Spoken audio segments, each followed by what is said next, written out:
Voltando com o programa Vejam Só, o tema de hoje, né, o que compete à escola e o que compete à família, no caso da educação infantil, foi sugerido pela telespectadora Miriam Torres Morgan, de São Paulo.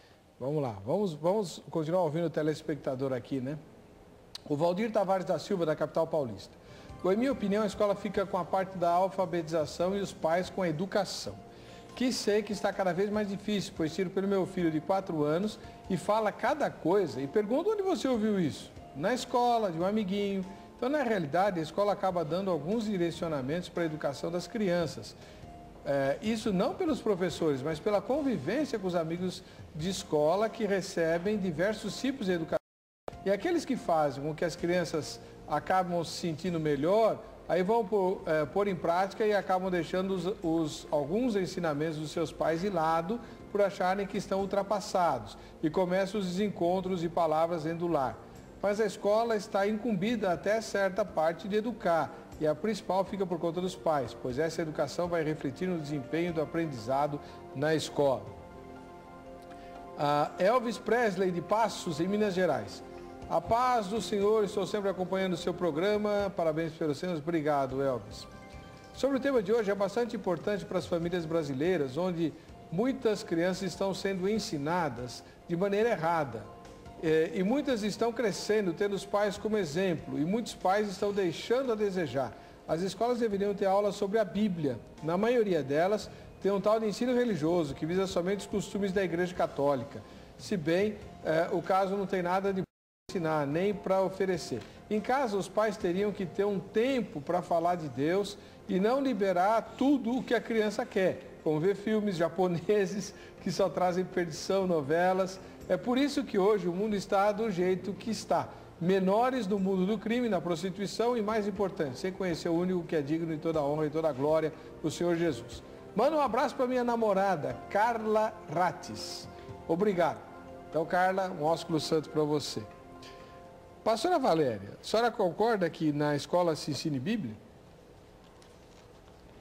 Olha, eu acredito o seguinte, que a Bíblia é um livro que ela deveria, né? Se nós pudéssemos instituir isso nas escolas, de que o ensino bíblico fosse institucionalizado, seria de muito bom tom, porque seria aproveitado pelas crianças.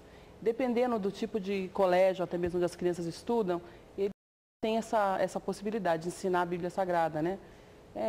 Naturalmente que você não pode dirigir a criança para a prática de determinada religião. Mas os princípios bíblicos, eles são cabíveis para qualquer tipo de religião. E o senhor, reverendo? Eu acho que sim, né? Mas é complicado você entrar em alguns detalhes de religião, porque isso pode invadir a consciência de crianças que não são daquela religião. Né? Então, acho que deveria se pensar, é lógico, existem escolas confessionais e o pai não é obrigado a pôr o filho numa escola confessional, então se coloca nessa escola, vai se ensinar abertamente Bíblia e é muito louvável essa atitude. Agora, na rede pública, eu acho que há que se ter um cuidado com esse tema. Porque se na rede pública entrar esse de Bíblia, alguém pode dizer, por que não vai ensinar o Alcorão? Exatamente. Ou então o Bhagavad Gita dos hindus, né? E para nós cristãos é interessante estudar a Bíblia, né? Mas e se fosse o contrário, né? Mas o Estado não é cristão, o Estado é laico. Então, né? Exatamente. Se fosse o contrário, nosso filho tivesse que ser submetido ao ensino do Alcorão, nós não gostaríamos. Né? Exatamente. Acho que tem que se respeitar a consciência do próximo. Complicado, né?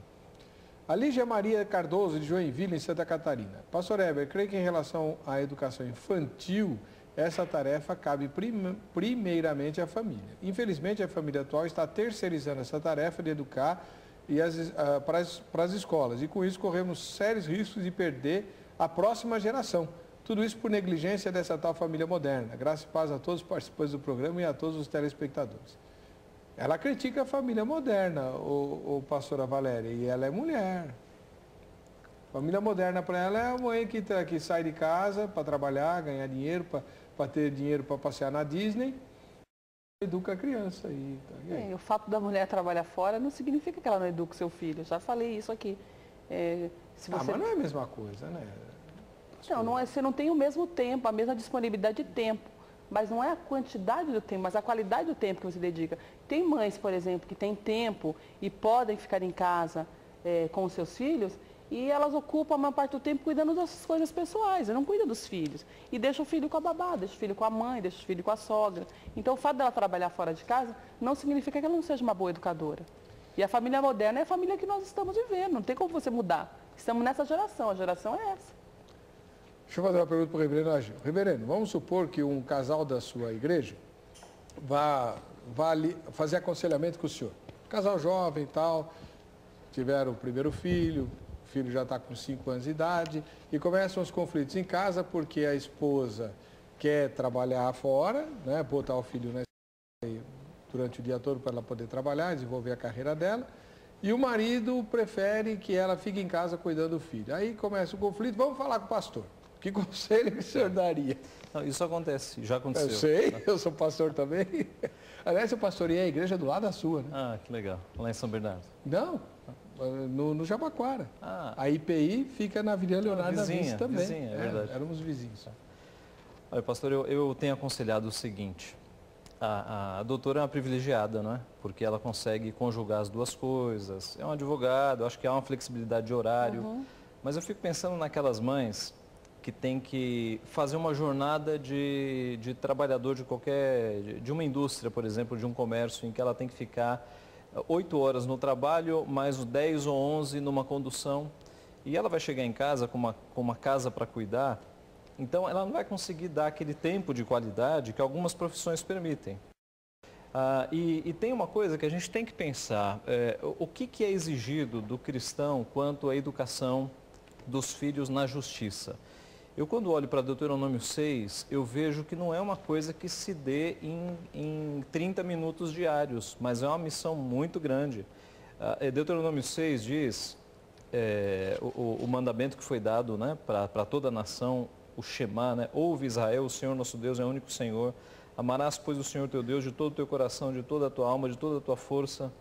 Estas palavras que hoje te ordeno estarão no teu coração, tu as inculcarás a teus filhos, delas falarás assentado em tua casa, andando pelo caminho, ao deitar-te, ao levantar-te. Então mostra aqui que não é uma educação de meia hora, de 1 hora, é uma educação diária. E que educação é essa? É decorar versículo bíblico? Não, isso é muito fácil, né? É uma educação para que a criança saiba que, primeiro, o Senhor teu Deus é o único Deus, só existe um Deus. É uma educação contra a idolatria, e não a idolatria de deuses de barro, de madeira, a idolatria moderna, né? Hoje os ídolos modernos são o dinheiro, as pessoas têm colocado o dinheiro como o ídolo, como Deus, acima de Deus, o entretenimento, o sexo. E aí uma educação de qualidade é eu passar para o meu filho que o dinheiro não pode ser o Deus da vida dele.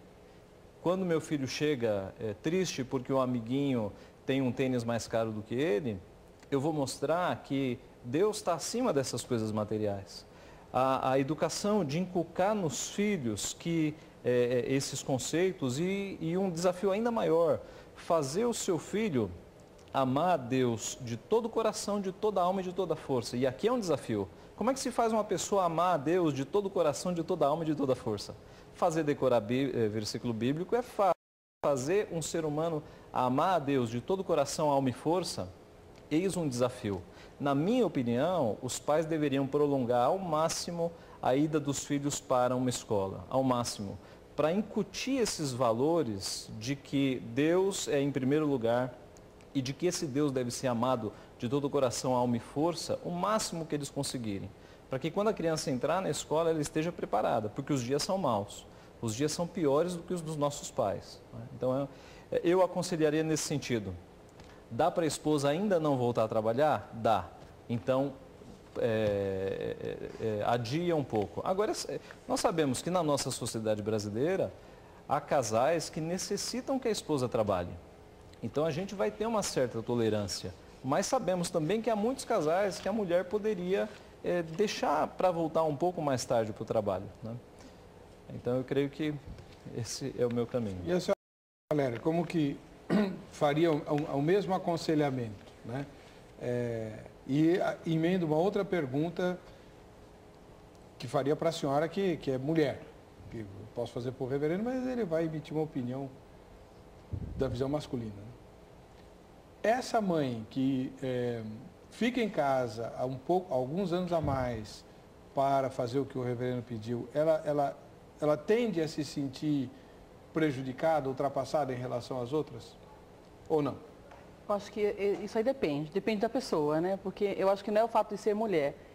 Cada mulher tem uma maneira de ser, ela tem uma expectativa, ela tem um histórico de vida, ela tem uma formação. Então, há mulheres, eu acredito, eu conheço muitas mulheres que adoram ser mães, assim no sentido de em tempo integral, estou dizendo. Adoram ficar em casa, que não conseguiriam trabalhar secularmente e que amam estar em casa. E outras mulheres que se fossem apenas ficar em casa e não exercessem uma atividade fora de casa, se sentiriam frustradas, porque estaria faltando alguma coisa. Mulheres essas que foram preparadas para o mercado de trabalho, que se habilitaram para tanto, e acho que eu me insiro talvez dentro dessa classe de mulheres, né? E se eu tivesse que ficar somente em casa, eu me sentiria muito mal. Para mim, até comentei com algumas amigas, com meu marido, esse tempo que eu fiquei em casa, do período da licença maternidade, foi muito difícil. Porque, quanto tempo a senhora ficou em casa? Eu fiquei em torno de uns 3 a 4 meses, assim, sem poder sair, sem poder estar com as minhas atividades habitualmente, como eu sempre estou acostumada a fazer. Então foi muito complicado, porque você vem de uma jornada, quase 20 anos aí advogando, naquele pique, de repente você entra em choque. Então, a gente tem que respeitar também a individualidade de cada pessoa. Então, eu não posso, em nome apenas dos meus filhos se sentirem melhor, sendo que eu sei que eu posso maneira, eu posso conciliar os meus horários, eu tenho uma flexibilidade melhor de horário, eu posso dedicar a ele um tempo que talvez outras mulheres não poderiam dedicar, e eu não posso, em função disso, me privar de exercer a minha profissão e de me sentir realizada como profissional. Então, mas vamos supor que a sua ovelha, o casal que vai pedir aconselhamento para a senhora, o trabalho dessa mulher, ela é balconista de uma loja que abre todo dia, né?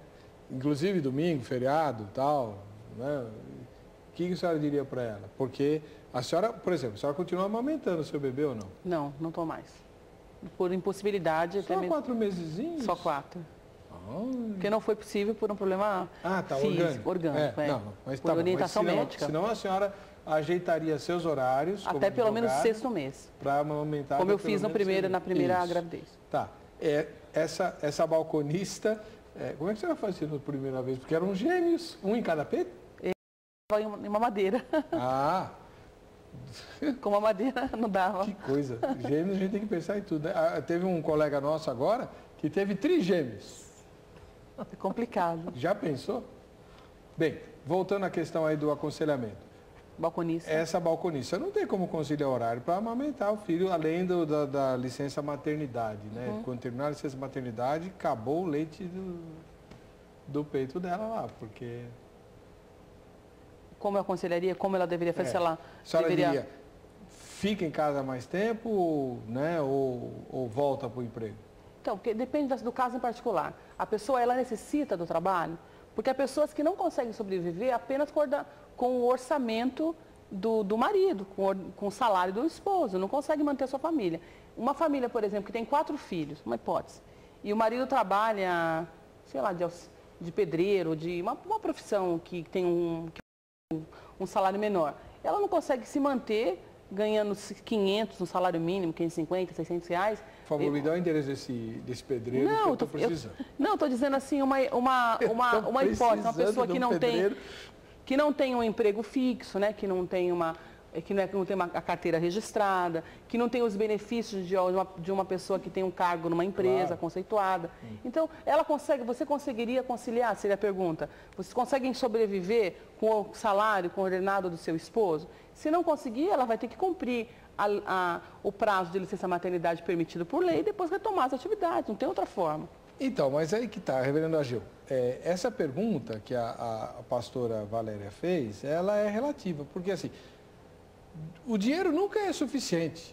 Né? Uma vez perguntaram para o mais rico do mundo, Rockefeller, na época ele era o mais rico do mundo, lá, um banqueiro americano, dê-nos um valor que você possa dizer assim, isto me basta. A resposta dele foi, um pouco mais.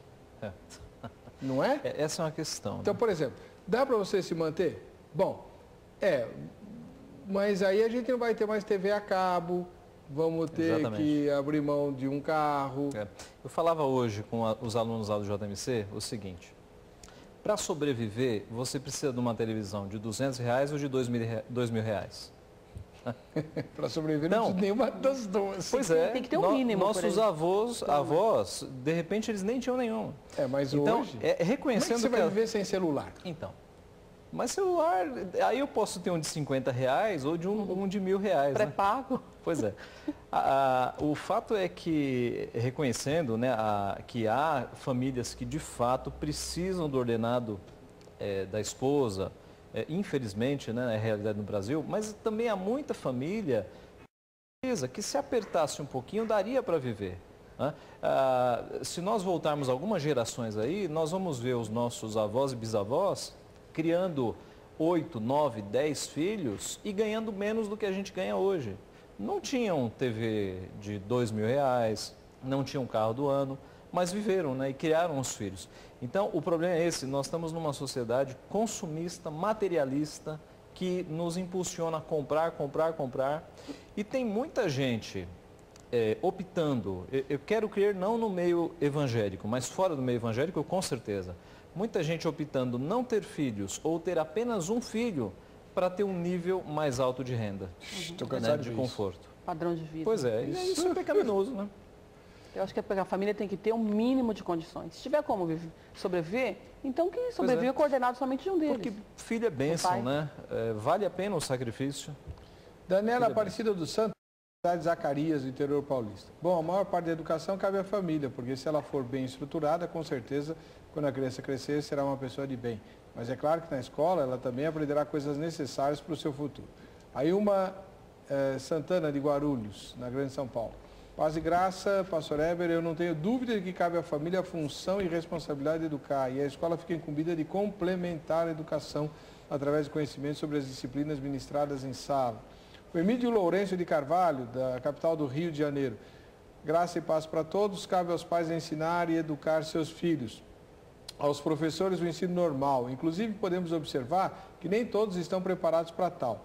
Melhor seria a própria igreja, através de suas lideranças, preparar pessoas para ministrar tais assuntos. Posso testemunhar que recentemente compareci a uma palestra ministrada pelo Dr. Jorge Manaia, hoje vereador e médico, o qual em reunião exclusiva para homens relacionou não a parte concernente à medicina, bem como no que diz respeito à palavra de Deus. Foi uma bênção. Depois de 64 anos aprendi muito. Olha que bonito, Emílio. Parabéns. Deus abençoe, Emílio, até pelo testemunho que você deu. O Dr. Jorge Manaia, amigo nosso, de vez em quando vem ao programa. Faz um tempinho que ele não vem, né? Mas já esteve aqui muitas vezes, é diretor do Hospital de Niterói e professor de medicina da Universidade Federal, lá do Rio de Janeiro. Bom, pastora Valéria, uma pergunta que não quer calar. Todo mundo aqui está dizendo que cabe à família educar, a escola vai ensinar. Ah, tá bom. Então por que a gente tem tanto a criança e adolescente mal educado hoje? A criança, o adolescente, o ser humano, né? Ele é resultado de uma série de fatores. Ele é influenciado em grande parte pela sua família e também não deixa de ser influenciado pela escola. Eu acredito o seguinte, que pais, eles estão fugindo um pouco da sua responsabilidade na educação dos filhos. O pai, vamos dar um exemplo, na seguinte situação. O pai hoje ele procura um colégio para o filho. Pai que tem condições, vamos dizer. E ele procura um colégio não pelos métodos de ensino que aquele colégio aplica, mas sim se tem aula de computação, quais são as aulas adicionais, se dá aula de balé, de judô. E então acaba optando em criar ter os filhos ter mais atividades e entreter o filho do que exatamente na formação, na educação do filho. A escola tem o papel de educar. É evidente que o professor, no ato de ensinar as matérias, ele também vai forjar o caráter da criança, porque, como eu disse a princípio, ele vai ensinar conceitos e valores e princípios, mesmo sendo de modo genérico, de modo coletivo, isso vai influenciar a criança.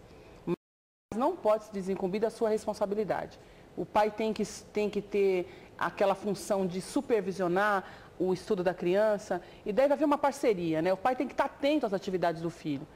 Eu sou muito atenta aqui ao que os meus filhos aprendem na escola. Eu supervisiono as suas agendas, vejo o que está escrito. Um dia eu observei que a professora ela deu uma letra para meus filhos escreverem e estava muito complicado escrever daquela maneira. Eu também sou professora.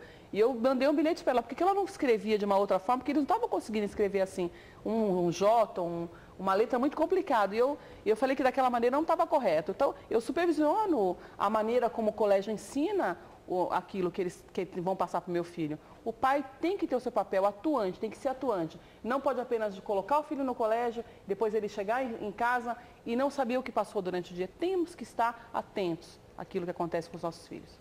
Reverendo Ageu, o Emílio deu uma sugestão aqui, que antigamente, eu me lembro, quando eu era criança, na igreja da minha infância, se fazia isso. Tinha a classe dos adolescentes e naquela época era separado, né? A classe Samuel era diferente da classe Ruth. Os garotos na classe Samuel e as garotas pré-adolescentes na classe Ruth.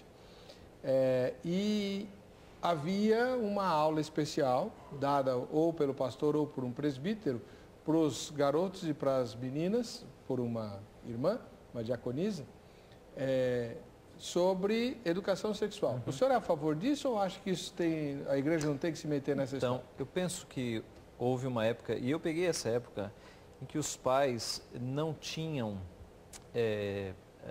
eles tinham vergonha de falar desses assuntos com os filhos. Tá? Era um tabu.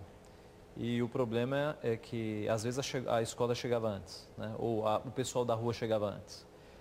E eu me lembro de iniciativas assim, com adolescentes, né, em que se dividiam meninos para um lado, meninas para outro, e aí um conselheiro cristão, crente mesmo, ensinava.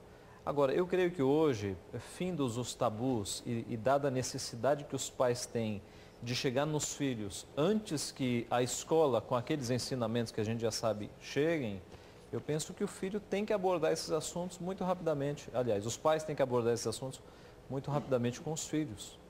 Então, é tarefa do pai, desde cedo, começar a mostrar esses assuntos. Lógico, mostrar com santidade, mostrar, né, tirando a malícia e a sensualidade do mundo, mas mostrar como é que as coisas acontecem antes que a escola, com essa orientação ímpia do governo, chegue nas nossas crianças, dizendo que nós somos preconceituosos, que nós não sabemos o que falamos. Quando a nossa criança receber ensino assim na escola, ele já tem que estar nessa área. Perfeitamente. Hélio Tojal da Silva Januário, de Maceió, em Alagoas. Estão querendo inverter os valores que ainda existem em alguns lares. E, no entanto, esquecem que quem faz um país é a educação de um povo, desde que seja começando a partir de casa, ou seja, do lar, que é o princípio fundamental para termos uma família abençoada. O que falta, na verdade, é o diálogo entre pais e filhos. Aí sim, teremos um país desenvolvido. A escola prepara para a vida profissional, com os métodos que muitas vezes variam de estado para estado. Daí o conflito educacional. É uma pena não se observar isso. A Maricela Oliveira Luz, de Santa Maria do Salto, em Minas Gerais. Santa Maria do Salto. Que bacana essa cidade, olha só. Graça e paz. Eu acredito que os pais são os principais responsáveis pela educação de seus filhos. Afinal de contas, são deles que os filhos esperam ouvir o que é certo e errado. Será que os filhos esperam mesmo ouvir o que é certo e errado? Eu ainda costumo dizer que quando os pais começam desde cedo a conversar com seus filhos, mostrando o lado certo das coisas e o lado errado, eles conseguem ser pais amigos de seus filhos. Conseguem conquistar a confiança de seus filhos para conversar e perguntar sobre os assuntos que estão em dúvidas. Sou uma prova viva disso. Eu era uma criança muito tímida, então na escola eu não conseguia tirar as dúvidas com os professores, mas quando chegava em casa, eu perguntava tudo para minha mãe. Sabe por que isso acontecia? Porque minha mãe era completamente conselheira e me falava de tudo e até hoje somos super amigas. Graças a Deus, Deus abençoe vocês. Sanzio Aguilar Luz, de Santa Maria do Salto, mesma cidade. A paz do Senhor. Passei a minha vida toda aprendendo com os outros e hoje, como pai, tenho a oportunidade de ser um influenciador da educação de meus filhos. É uma oportunidade ímpar de não ver meus filhos por tudo que passei. Provérbios 4:1 diz, ouvi, filhos, a instrução do pai, e estai atentos para conhecerdes o entendimento.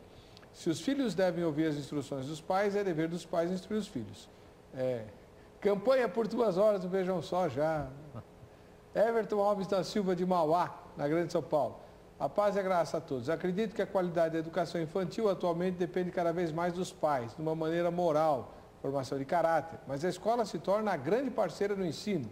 Para mim, religião se aprende na igreja, nos cultos, indiferente de qual seja a religião. Agora, sexo não é legal ouvir dos pais e nem de pastores. Isso é bom que se aprenda na escola, com profissionais na área, pessoas preparadas na área de sexologia, como mais uma matéria escolar, como português, matemática, química. Grande abraço, paz do Senhor. Pastora, a senhora acha que está certo? Sobre o sexo? Vamos colocar o seguinte: há coisas sobre sexo que você acaba ensinando na escola, como o órgão reprodutor feminino, masculino. Esses assuntos não tem como você retirar do ensinamento, mas num assunto mais aprofundado sobre sexo, as tendências, esse assunto não deve ser falado na escola. Esse assunto é muito complicado, muito delicado. E o senhor, reverendo? Eu também acho. Eu creio que o que a gente tem visto nas escolas é um desvirtuamento do sexo. Tá? Esse assunto aí que o senhor mencionou de uma obreira que foi preparada, né? Se der uma pesquisa em algum site de busca na internet sobre livros imorais, vai aparecer pelo menos 5 casos que eu estou me lembrando aqui, de livros didáticos que foram entregues em escolas com imoralidade. Imoralidade terrível. E os pais reclamaram, protestaram e os livros foram recolhidos. Verdade. Isso então, aconteceu. Não confiar na escola mais nesse sentido. Muito bem. Deixa eu fazer o sorteio. Cadê a câmera? Que agora o sorteio é eletrônico. Você vê que coisa? A modernidade chegou ao Vejam Só, né? Só o apresentador que continua velho. Vamos lá. Executar sorteio, sim. Peraí. Ganhador, Heitor, de Porto Alegre, no Rio Grande do Sul. Né? Participou, só do dia de hoje mesmo. Tá? Parabéns, Heitor, ganhou a camiseta da Faculdade do Povo. Deus abençoe você. Amanhã a produção tem o teu e-mail, entre em contato com você para combinar como que você vai receber aí a camiseta. A minha opinião pessoal a respeito do assunto vai muito na direção dos nossos convidados. Uma preocupação extra que eu tenho é em relação à transmissão de valores. Não podemos confundir educação com instrução. Educar é transmitir valores, respeito, não é? Principalmente em relação aos mais velhos, às pessoas de autoridade, né? Aos ministros do Evangelho. Infelizmente, muitos pais ensinam os filhos a criticar os pastores e aos oficiais da igreja no almoço de domingo. Não é? Como é que ele espera que o filho adolescente, depois, quando for adolescente ou adulto, venha respeitar o pai, o professor da escola dominical, o obreiro da igreja, a pastora, né? Venha respeitar o pastor, a pastora, se ele via os pais criticando a atitude dos pastores e dos oficiais da igreja na mesa do almoço de domingo? Francamente, coisa feia, não é? Mas extremamente comum. Não é? Aliás, o prato predileto da maioria dos crentes é macarronada com o sermão do pastor. Infelizmente. O mesmo vale em relação aos professores, ao presidente da república, ao governador, ao prefeito. Se os filhos criança veem os pais criticando, como é que eles vão respeitar depois? É por isso que a sociedade brasileira vive hoje uma crise de autoridade e uma crise de educação. Para você que fica com a gente, que fica com a Rita, a paz e a graça de Jesus, voltaremos amanhã com mais um Vejam Só.